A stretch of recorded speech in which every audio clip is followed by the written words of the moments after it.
Industrial revolution का जो society पे इफेक्ट था, उस इफेक्ट को लेके लिबरल्स जो है वो आपस में डिवाइड हो गए।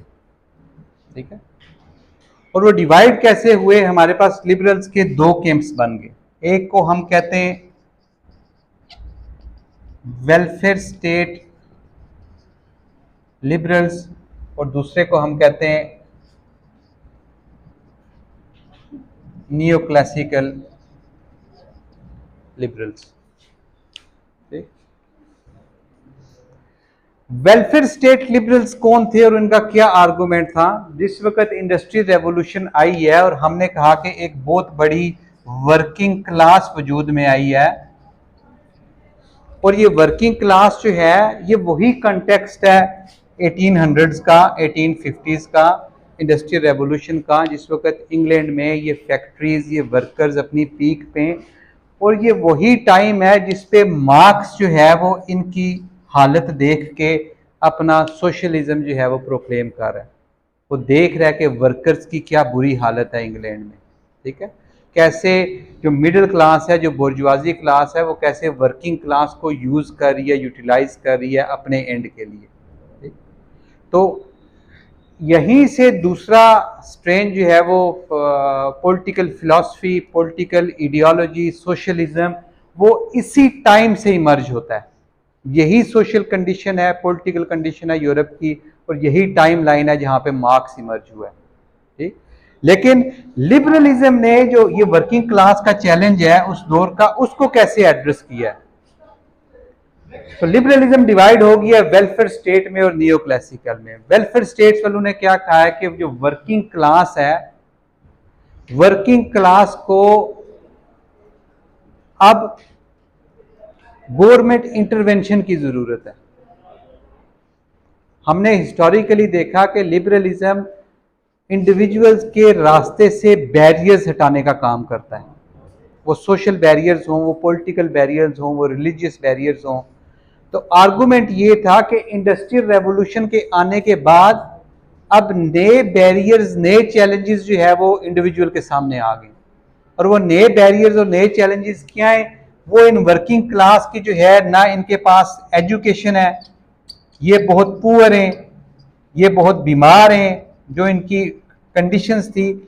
इस तरह की और बेशुमार ऐसे चैलेंजेस हैं, ऐसी ऑब्स्टिकल्स हैं जिनको ये क्रॉस नहीं कर सकते। इलिटरेट हैं ये, पॉवर्टी में, ये हेल्थ इनकी जो है वो खराब हो रही है। तो इस सब को ठीक करने के लिए हमें गवर्नमेंट इंटरवेंशन की जरूरत है। गवर्नमेंट इंटरवेंशन की क्या जरूरत है? गवर्नमेंट आए, गवर्नमेंट स्कूल बनाए, कॉलेजेस बनाए, इनको फ्री तालीम दे, गवर्नमेंट इनको कोई सोशल सिक्योरिटी प्रोवाइड करे, इनको कोई हेल्थ सिक्योरिटी प्रोवाइड करे। ठीक है, तो वेलफेयर स्टेट लिबरल्स जो है वो इस चीज का नाम है कि जो अब सोशल कंडीशंस, जिन सोशल कंडीशंस में ये वर्किंग क्लास जी रही है, इनके लिए ये बैरियर्स हैं। ठीक है, अब इक्वल अपॉर्चुनिटी नहीं रही। लिबरलिज्म का सबसे बड़ा जो क्लेम है वो ये है कि प्लेइंग फील्ड को लेवल कर दो। ठीक है, किसी के रास्ते में कोई बैरियर ना रहे, और सब लोग जिस वक्त अपना गोल, यानी जैसे वो अपनी जिंदगी गुजारना चाहते हैं, वो लाइफ में कुछ अचीव करना चाहते हैं, वो अचीव करना चाहें तो उनके रास्ते में बैरियर ना हो। तो मिडिल क्लास के रास्ते में तो शायद ये बैरियर नहीं है, एलीट क्लास के रास्ते में शायद ये बैरियर नहीं है, लेकिन वर्किंग क्लास के रास्ते में जो मेजॉरिटी है, ये बेशुमार बैरियर्स एग्जिस्ट करते हैं। तो नियो क्लासिकल जो है, जो क्लासिकल लिबरल्स का जो वर्जन है जिसमें सिर्फ बैरियर साइड पे कर दो, ये इस चीज पे बिलीव करते हैं कि बैरियर साइड पे हो गए, अब गवर्नमेंट की कोई इंटरवेंशन नहीं होनी चाहिए।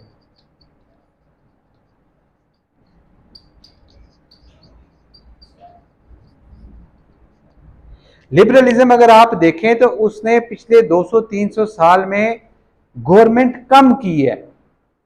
ठीक है, एब्सोल्यूट गवर्नमेंट, रूल्स, रेगुलेशंस, ये सब चीजें एक जंग लड़ के उसने कम की है। तो ये कहते हैं कि दोबारा से आप कह रहे हो कि गवर्नमेंट जो है वो आ जाए और गवर्नमेंट इंटरवीन करे। गवर्नमेंट इंटरवीन करेगी, इसका ये मतलब है कि गवर्नमेंट लेजिस्लेशन करेगी। ठीक है, इसका ये मतलब है कि गवर्नमेंट नए डिपार्टमेंट बनाएगी, इसका ये मतलब है कि गवर्नमेंट जो है वो लोगों से और ज्यादा टैक्स वसूल करेगी। ये जो वेलफेयर प्रोग्राम्स हैं, वेलफेयर स्टेट है, ये गवर्नमेंट ने कहां से चलानी है? ठीक है, सब लोगों से टैक्स लेके चलानी है ना। ठीक है, जो वेल्दी होगा नॉर्मली उससे ज्यादा टैक्स लिया जाता है, उसकी टैक्स स्लैब जो होती है इंक्रीज होती है। तो ये कह रहे हैं हमने जो प्लेइंग फील्ड है वो लेवल कर दिया, सब लोगों के लिए हर चीज बराबर है। ठीक है, ये लोग भी जो है ये कंपटीशन हेल्दी चीज है, यानी ये लोग जो हैं ये माशरे में compete कर रहे हैं, इनके पास अकल है, इनके पास अपॉर्चुनिटीज हैं, ये compete करें। अगर जिंदगी में कुछ हासिल कर सकते हैं तो करें, अगर नहीं कर सकते तो ये नेचुरल है। ठीक है, जिसको हम कहते हैं सोशल डार्विनिज्म।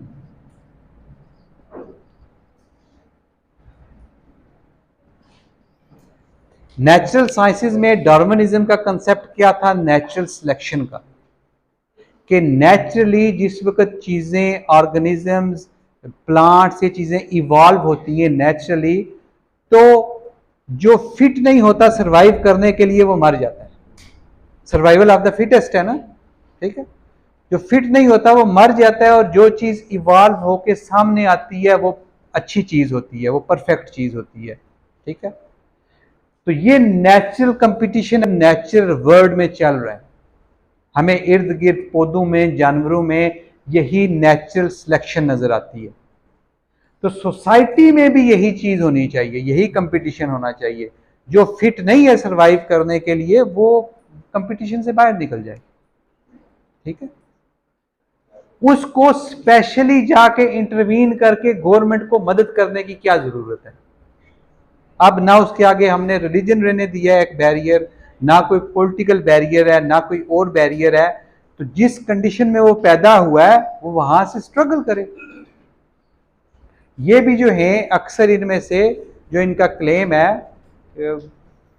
अक्सर स्ट्रगल करके लोग जो है इस मुकाम तक पहुंचे। ठीक है, बहुत शायद कम होंगे जो इनहेरिट करके आए, अगर कुछ इनहेरिट किया भी है तो शायद उनके फोर फादर्स ने स्ट्रगल किया हो।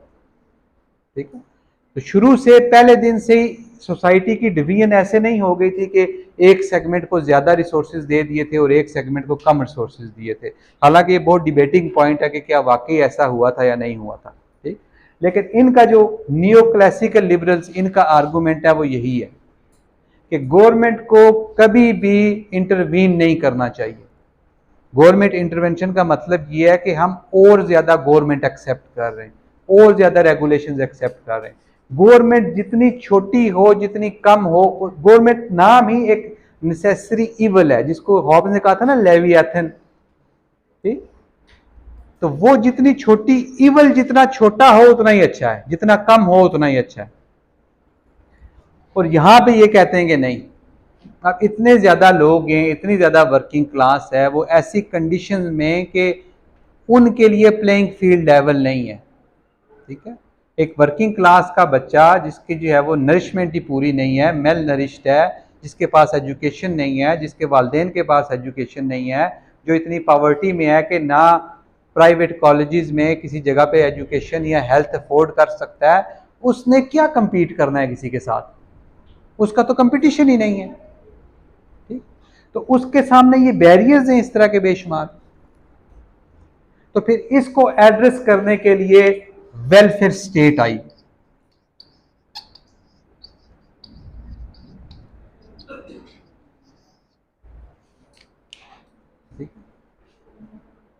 जो आज वेलफेयर स्टेट आपको यूरोप में और बेशुमार जगहों पे नजर आती है, वो वेलफेयर स्टेट लिबरल्स का एक कैंप जो है वो डोमिनेंट है। ठीक है, जो नियो क्लासिकल वाले थे वो इतने डोमिनेंट नहीं रहे। और ये डोमिनेंट क्यों हुआ? अगर आप देखें कि वेलफेयर स्टेट सबसे पहले कहां पे आई है, किसी को याद हो 1648 के कोर्स में हमने डिस्कस किया था। तो वेलफेयर स्टेट सबसे पहले जर्मनी में आई है, और जो बंदा वेलफेयर स्टेट लेके आया है वो ना लिबरल था, ना सोशलिस्ट था, ना कुछ और था। ठीक है, वो एक तरह से आप कह लो अरिस्टोक्रेट था। वो एक कंजर्वेटिव था, कंजर्वेटिव। तो वेलफेयर स्टेट के लिए आर्गुमेंट लिबरल्स कर रहे हैं, लेकिन लेके जो है ये बंदा आया वेलफेयर स्टेट जर्मनी में 1880s में। लेकिन उसके पीछे भी एक पॉलिटिकल वजह थी कि सोशलिज्म को काउंटर करने के लिए, इन आर्गुमेंट्स को काउंटर करने के लिए, ठीक है, कि लोग जो है वो सोशलिज्म से इंस्पायर ना हो, उस साइड पे ना जाएं। ये 1880s 1850s के बाद जो है वो हमें यूरोप में सोशलिस्ट रेवोल्यूशन, सोशलिस्ट आइडियाज जो है वो इमर्ज होना, वो डिसरप्ट करना यूरोप की सोसाइटी को नजर आना शुरू हो जाते हैं, ठीक। तो ये एक तरह से बार्गेनिंग चिप थी कि आप उन वर्कर्स को हेल्थ केयर दे दो, उनको सेफ्टी दे दो, उनको सोशल नेट, एक सेफ्टी नेट प्रोवाइड कर दो, ताकि सोशलिज्म उनके लिए अट्रैक्टिव ना। सोशलिज्म क्या चीज सेल कर रहा था, ठीक है, यही सेल कर रहा था कि आप जो है वो इलादा एक सोशल ग्रुप हो और आपके रिसोर्सेज पे किसी दूसरे सोशल ग्रुप ने जो है वो कब्जा किया हुआ है, और आपकी जो अभी की हालत है ये इसी वजह से है कि आपके रिसोर्सेज किसी के पास हैं, वो राइट आपका बनता है, लेबर आपकी है, ठीक। तो उनकी जो हालत थी, फ्लाइट थी, उसको आके वेलफेयर स्टेट ने जो है वो एड्रेस किया, और फिर ये वेलफेयर स्टेट यहां से पूरे यूरोप में जो है वो आहिस्ता आहिस्ता ट्रांसफॉर्म हुई है। ये 1880s जो है ये वो टाइम पीरियड है जिस वक्त वेलफेयर स्टेट भी इमर्ज हो रही है और साथ जो है वो वोटिंग राइट्स जो है वो भी एक्सटेंड हो रहे हैं।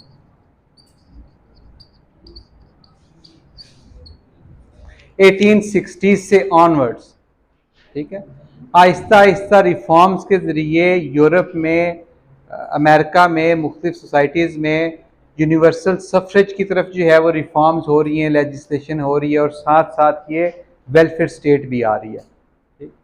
लेकिन ये जो आर्गूमेंट है, ये जो डिवीजन है, ये आज भी बाकी है, ठीक है।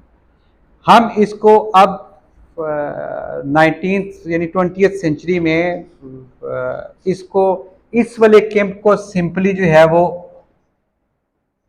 लिबरल्स कहा जाता है, और इस वाले कैंप को कंजर्वेटिव्स। तो हमने सबसे पहले क्या देखा था, 1300 से 1800 तक।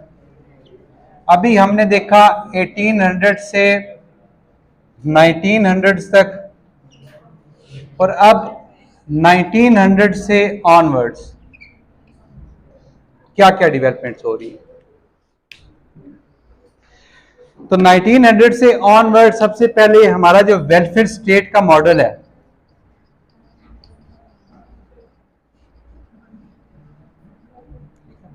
ये बहुत प्रोमिनेंट है।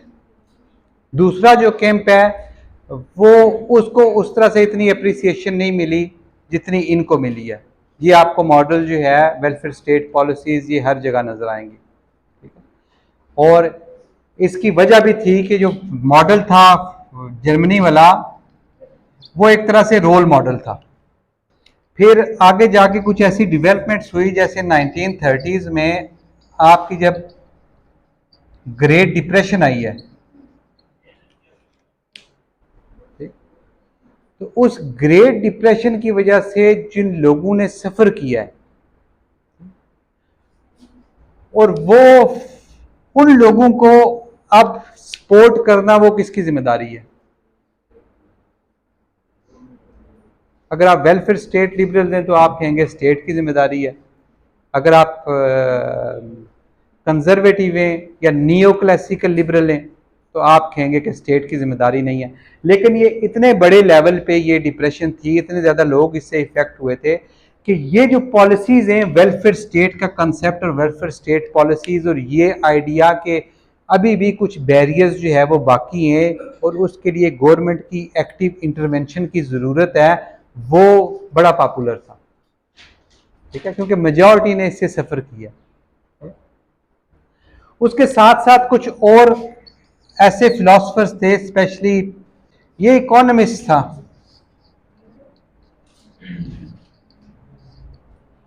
जॉन मेनर्ड केन्स, जिसकी इकोनॉमी आज हम जो है केन्जियन इकोनॉमिक्स के नाम से जानते हैं। ठीक, तो इसने भी या इसकी थ्योरी ने भी इसी चीज को प्रोपोगेट किया कि लोगों को या स्टेट इकोनॉमी को रेगुलेट करने के लिए, इस डिप्रेशन से बाहर निकालने के लिए स्टेट की एक्टिव इंटरवेंशन जरूरी है।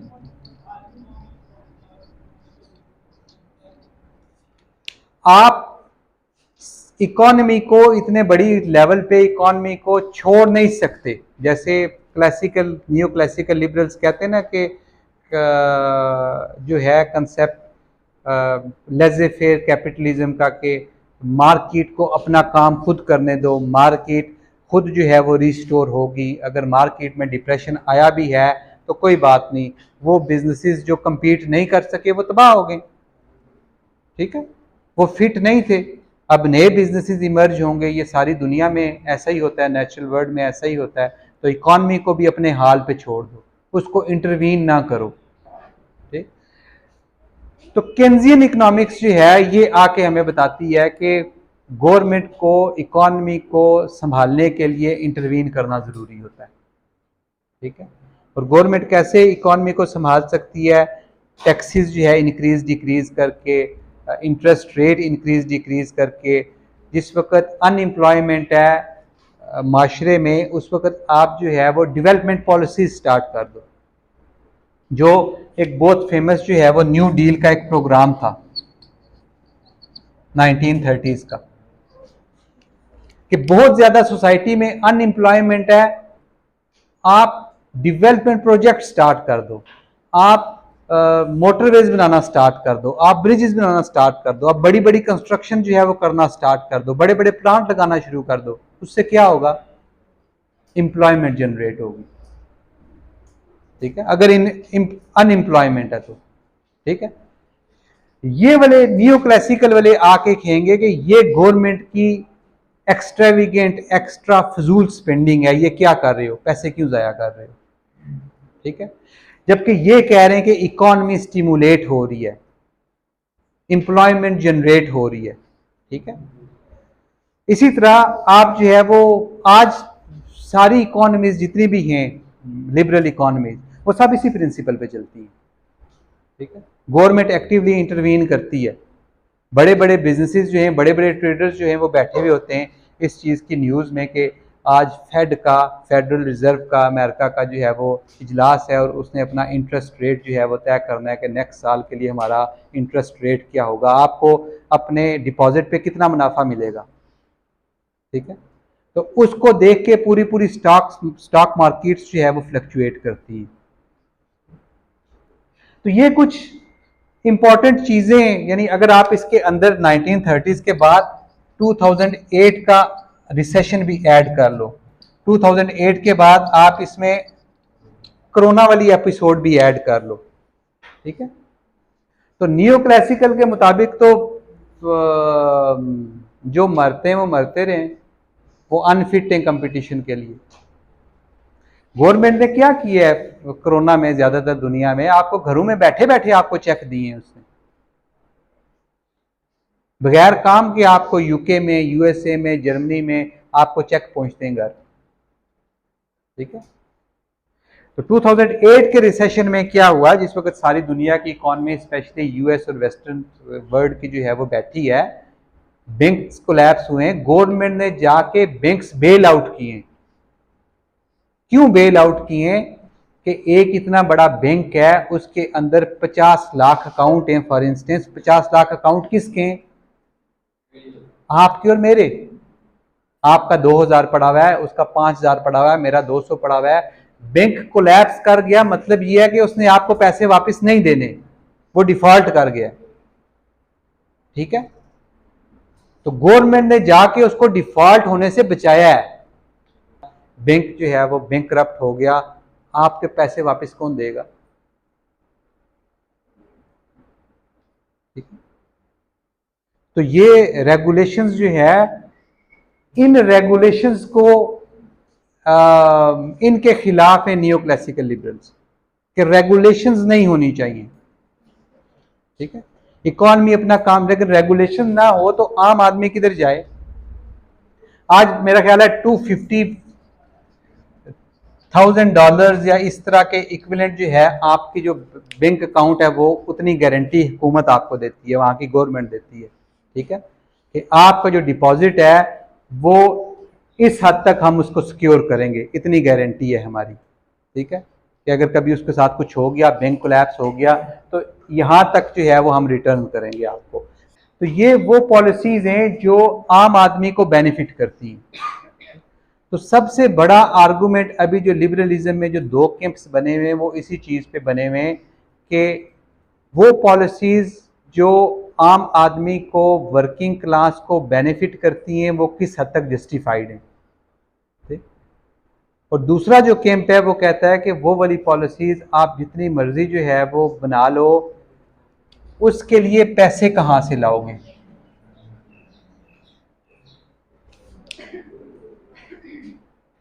और इनका बहुत बड़ा मॉरल आर्गुमेंट है कि मैंने अपनी कमाई, यानी इतनी मेहनत से मैंने पैसे कमाए, इतनी मेहनत की है मैंने, और उसके बाद मेरी कमाई में से आप जो है वो 50% उठा के टैक्स डाल दो, इसलिए कि माशरे के कुछ लोग जो है वो लेजी हैं और वो काम नहीं कर रहे और उनको जो है वो पे करना है। यानी वो काम नहीं कर रहे, इसमें मेरा क्या कसूर है? यानी मेरे से पैसे लेके उनको क्यों देने? ये जो आप इतने बड़े बड़े आर्गुमेंट सुनते हो टैक्स पे, कि बड़ी बड़ी कंपनीज जो होती हैं टैक्स कहती हैं हमारा कम करो या नहीं देना चाहती, या ट्रंप इरा में जो पूरी एक डिबेट स्टार्ट हुई थी, या जो पूरा रिपब्लिकन पार्टी है, कंजर्वेटिव पार्टी है, या जितनी भी कंजर्वेटिव पार्टीज हैं, ठीक है, ये टैक्सेशन के खिलाफ क्यों है? क्योंकि टैक्सेशन का कोई ग्राउंड नहीं है। आप किस ग्राउंड पे टैक्स ले रहे हो हमसे? पहला इसका ग्राउंड है कि आपने मिनिमल सोसाइटी में रूल्स रेगुलेशन नाफिज करने, आपको पुलिस चाहिए, आपको फौज चाहिए, आपको सड़कें बनानी है, ठीक है, उतने के लिए टैक्स ठीक है। लेकिन जो आप एक्स्ट्रा टैक्स ले रहे हो, जी अब हमने ये वेलफेयर पॉलिसी स्टार्ट करनी है, अब हमने हेल्थ सिक्योरिटी भी देनी है, अब जॉब सिक्योरिटी भी देनी है। 1980s में आके थोड़ा सा जो है वो हमें नजर आ रहा है कि 1980s में ये जो नियो क्लासिकल लिबरलिज्म है, ये थोड़ा सा जो है वो रिसर्च हुआ है, इमर्ज हुआ है दोबारा से। ठीक है, ये किसकी सूरत में? मार्गरेट थैचर की सूरत में, रोनाल्ड रेगन की सूरत में। 80s में आके ये वाली पॉलिसीज जो है ये इमर्ज हुई हैं। और ये दो इनके बड़े बड़े वर्ड्स हैं, डी रेगुलेशन और प्राइवेटाइजेशन।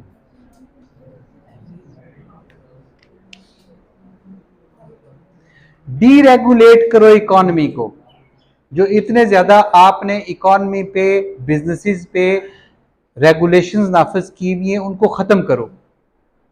और जो आपने इतने ज्यादा गवर्नमेंट इंस्टीट्यूशंस और डिपार्टमेंट्स बनाए हुए, इनको प्राइवेटाइज करो। स्टील मिल प्राइवेटाइज होनी चाहिए, पीआईए प्राइवेटाइज होना चाहिए, हेल्थ सेक्टर प्राइवेटाइज होना चाहिए। आपसे आके आईएमएफ क्या डिमांड करता है?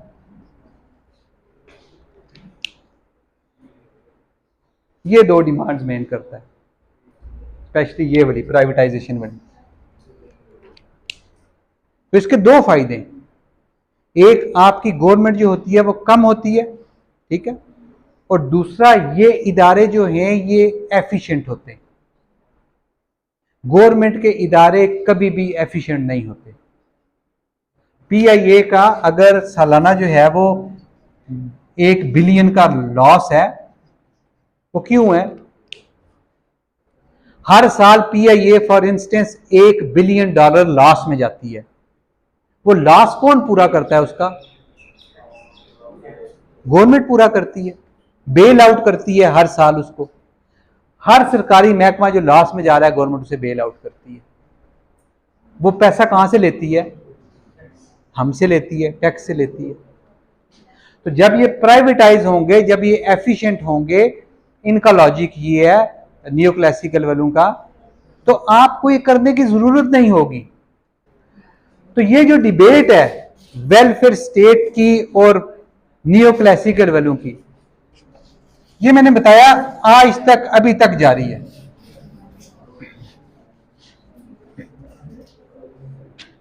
और इसमें आपको नए नए नाम जो है वो नजर आना शुरू हो जाएंगे।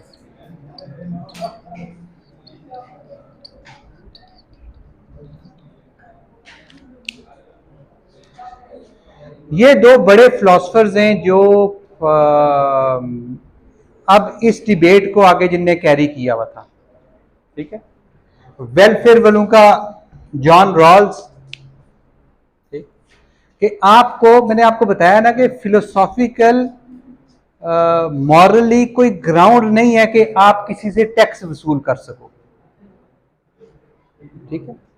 तो अभी तक ये डिबेट जारी है कि आप किसी से टैक्स क्यों लेते हो।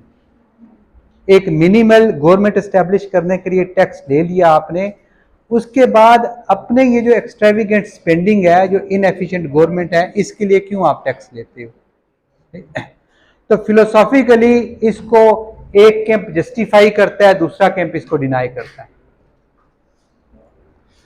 तो जॉन रॉल्स को अगर आप देखेंगे, लिबरल्स का, कंटेम्प्रेरी लिबरल्स का बहुत बड़ा जो है वो फिलोसफर है, वो इसको ऐसे जस्टिफाई करने की कोशिश करेगा कि आप लोगों को कहेगा, अगर उसको मैं एक दूसरे तरीके से आपके सामने प्रेजेंट करूं, तो कहेगा कि आप इमेजिन करें कि आप एक वेल ऑफ इग्नोरेंस है, यानी एक पर्दा है, एक बैरियर है, एक वेल है, इसके इधर आप एग्जिस्ट कर रहे हो और इसके इधर जो है वो सारी सोसाइटी एग्जिस्ट कर रही है।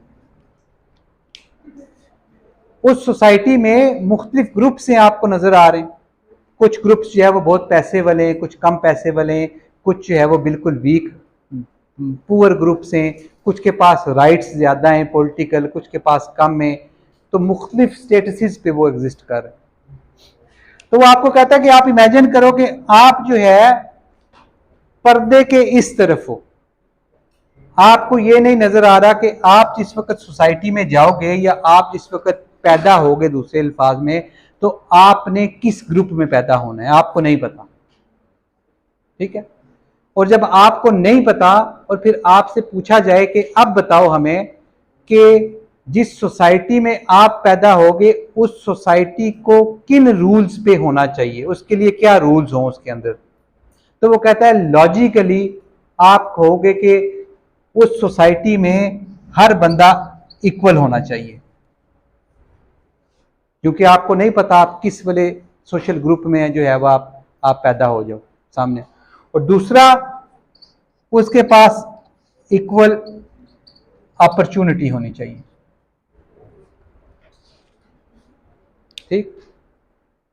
आप अभी जो है वो बैठे हुए, अभी आप उस पर्दे के पीछे, आपको नहीं पता जिस वक्त पर्दा हटेगा तो आपका कूड़ा किस के नाम निकलेगा, आप जो है वो सोसाइटी की किस क्लास में, किस बरादरी में, किस ग्रुप में, किस मजहब में, कहाँ पे आप होंगे, आपको नहीं पता। तो जब आपको नहीं पता तो बताओ कि उस सोसाइटी के क्या रूल होने चाहिए जिस सोसाइटी में आप जाओ।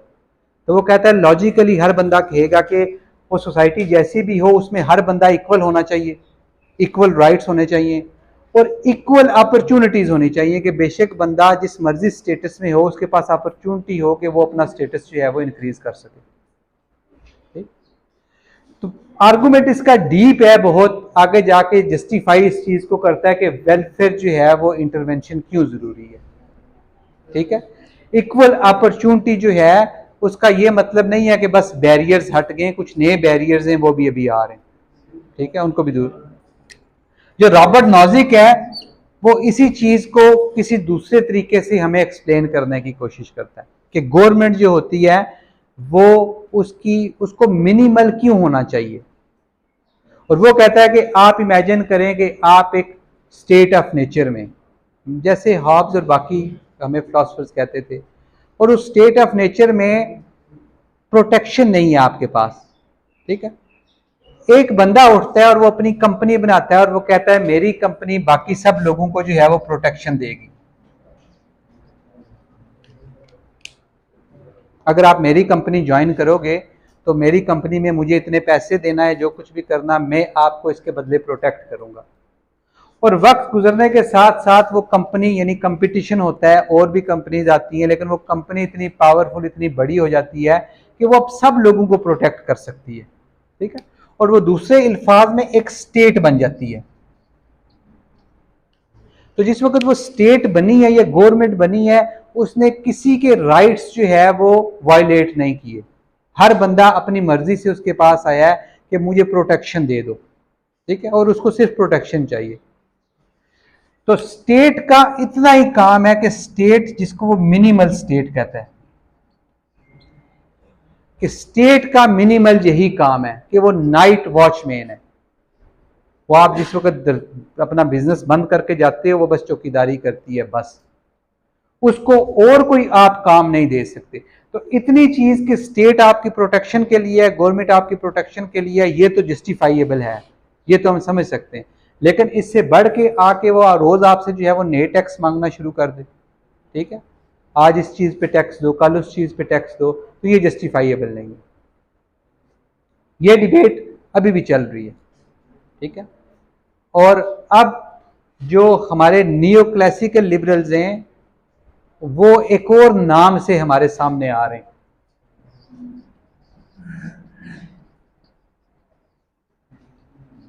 लिबर्टेरियंस। ये एक तीसरा कैंप है लिबरलिज्म में, जो पिछले 30-40 ईयर्स में इमर्ज हुआ है, जो गवर्नमेंट के एक्सट्रीम खिलाफ है, गवर्नमेंट एक्सपेंशन के। तो अब हमारे पास लिबरलिज्म जो स्टार्ट हुआ था, उसमें वेलफेयर लिबरल्स हैं, नियो क्लासिकल लिबरल्स हैं और लिबर्टेरियंस हैं। ठीक है, ये तीन मेन ग्रुप्स जो है वो लिबरलिज्म के हमारे पास हैं। गवर्नमेंट का काम सिर्फ इतना है कि उसने ये देखना है कि मार्केट में जो कंपटीशन हो रहा है उसके अंदर कोई फ्रॉड तो नहीं हो रहा। ठीक है, कोई जबरदस्ती तो नहीं हो रही, कोई फोर्स तो यूज नहीं हो रही। गवर्नमेंट का काम, अगर रेगुलेशंस बनानी है, रूल्स बनाने, तो सिर्फ इतनी चीज पे बनाने होनी चाहिए। एक लेवल है ना उसका मिनिमम, बस वो हो जितनी टैक्सेशन से आपकी मिनिमल स्टेट जो है, छोटी सी गवर्नमेंट जो है वो रन हो सके। और गवर्नमेंट का लिमिटेड फंक्शन है, उसने आपको प्रोटेक्शन प्रोवाइड करनी है और उसने वो रूल्स एंड रेगुलेशंस बनाने हैं जो मार्केट प्लेस में, मार्केट में फ्रॉड को, मोनोपोली को, फोर्स को खत्म करें। बस मार्केट में ये तीन चीजें ना हो। आप मार्केट जाओ जिस वक्त कंपीट करने के लिए, आप किसी मैदान में जाओ कंपीट करने के लिए, तो ये तीन चीजें नहीं होनी चाहिए।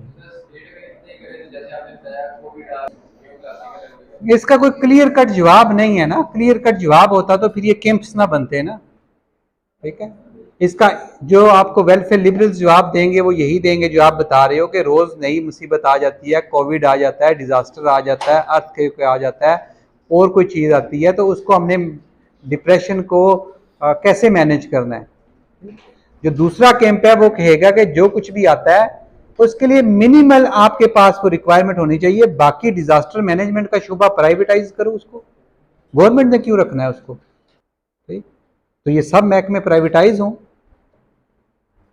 जो इतनी सी फील्ड है स्टेट से, फिर उसमें रेगुलेशन करे, छोटी सी जो उनका स्कोप है। वो क्या कहते हैं, स्टेट नाइट वॉचमैन है, स्टेट मिनिमल है, स्टेट एक नेसेसरी इवल है।